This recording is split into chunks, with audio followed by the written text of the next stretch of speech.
Søren Kierkegaard was a brilliant, gloomy, anxiety-ridden, often hilarious Danish 19th century philosopher, the author of 22 books, of which 3 continue to make his name. He was born in an immensely wealthy family in Copenhagen in 1813, the youngest of 7 children. Death was around him constantly from a young age and was to obsess him throughout his career. It is, in a sense, his only theme. Not only was he extremely physically frail, by the time he was 22, all his siblings had died, except for he and a brother. It drove him to furious production of books over 15 years. On a single day in 1843, he published no less than 3 works. He wasn't writing for the money, he was working to save himself, and he thought, humanity. As it happened, he made it to the age of 42.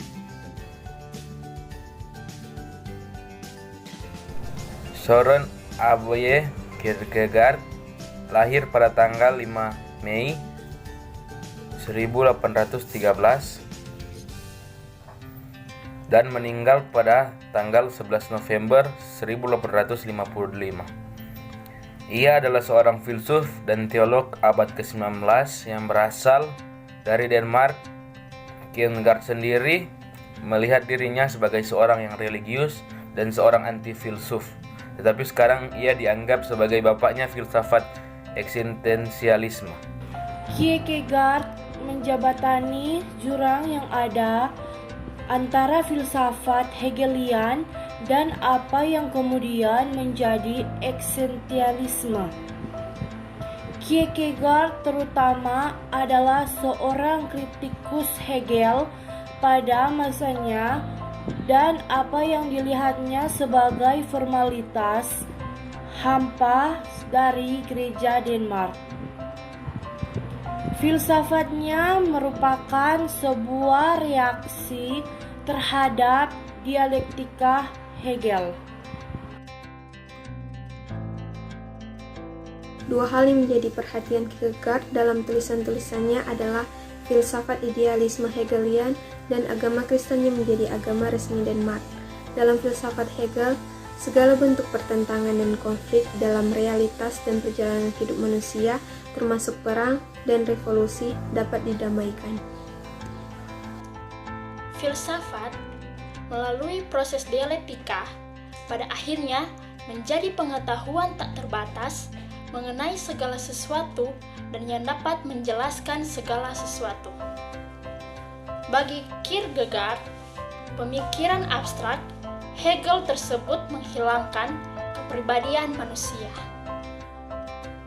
Kierkegaard menemukan bahwa manusia memiliki 3 tahap eksistensi manusia yang meliputi estetis, etis, dan religius, di mana manusia estetis adalah manusia yang paling rendah dalam memahami eksistensi dengan cara melakukan kesenangan-kesenangan yang bersifat melupakan kebutuhan badani seperti seks, makan, minum, dan hedonisme. Seperti contohnya adalah Don Juan yang sering berganti wanita untuk bersenang-senang. Tahapan kedua adalah tahap etis, di mana pada tahap ini merupakan tahap menunda kesenangan badaninya untuk sebuah kebahagiaan yang lebih besar. Contohnya adalah ketika Socrates memilih untuk minum racun karena ia pikir jika ia menghindar untuk menyelamatkan dirinya dan badannya, berarti dia mengingkari hati nuraninya sendiri.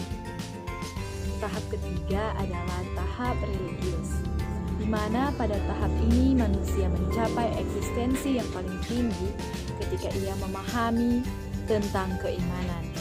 Iman merupakan hal yang tak berdasarkan seperti lubang gelap. Ketika seseorang mengambil keputusan untuk kembali kepada Tuhan, artinya ia percaya kepada Tuhan dan ia telah mengambil keputusan atau eksistensi lompatan yang paling tinggi. Mengenai kekristenan, Kierkegaard melihat umat Kristen mudah membicarakan ajaran Kristen, namun sedikit yang hidup dengan ajaran tersebut. Agama Kristen sudah menjadi hal biasa, membosankan dan biasa saja. Manusia yang menghayati kebenaran religius secara setengah-setengah, tanpa gairah, dan hanya tampilan luar merupakan tanda ketidakautentikan, penghayatan diri, dan eksistensinya.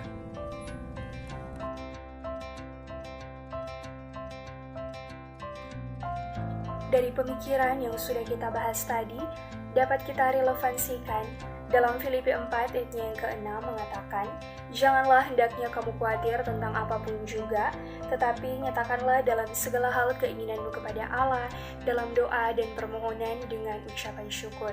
Sebagai umat yang percaya kepada Tuhan, marilah kita senantiasa menjadi manusia yang selalu bergerak dari kemungkinan menuju suatu kenyataan, dari cita-cita menuju suatu kenyataan hidup saat ini. Sangat ditekankan harus adanya keberanian dari dalam diri manusia untuk mewujudkan apa yang ia cita-citakan tanpa rasa khawatir. Karena hanya orang yang berani mengambil keputusanlah yang dapat menentukan kemana arah hidupnya. Tetaplah berdoa dan bersyukur dalam situasi dan keadaan yang kita alami saat ini. Sebagai umat yang percaya, marilah kita menjadikan iman di atas segala-galanya. Iman melampaui akal, apa yang tidak dapat dijangkau oleh akal, iman dapat memasukinya. Sehingga kita bisa menjadi orang Kristen yang sejati.